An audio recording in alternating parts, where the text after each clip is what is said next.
Hello, it's Colleen with Self-Discovery Through Art. That's self-discovery, THRU art.com. And I am camping in Caslow, British Columbia this week with my grandson who's 12 years old. And since he's been a baby, we art together. And so today I wanted to share with you how do you keep your creative practice going even when you're out and about. And I've learned to always take art supplies. That's definitely a key place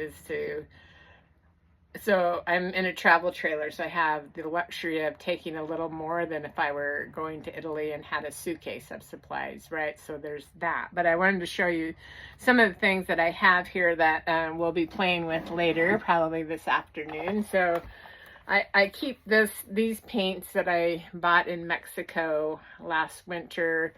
They have lots of yummy colors, and I can keep them in this little container that works well in a trailer.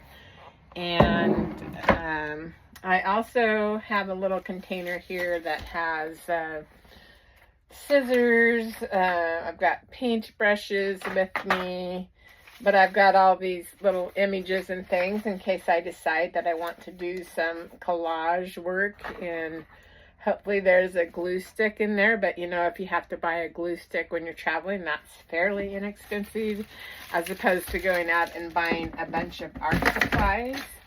I have some colored pencils. I have some watercolor crayons, a nice selection of that. If you've never used these are awesome. These are Caran d'Ache paints, color crayons that if you paint on your painting and then you activate it with water, it works like a watercolor. And then they have all these wonderful colors, so that's a very fun thing to use.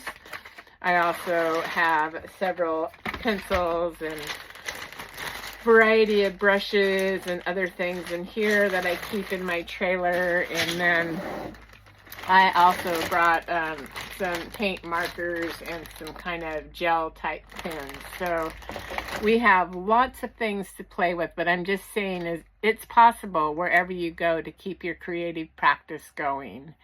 And I encourage it because then the more you do it, the more you want to do it is what I've experienced. So I hope you're all doing well. If you want to learn more about intuitive art and how to be an artist, but for the artist from the inside out, please follow me here and subscribe. Thank you.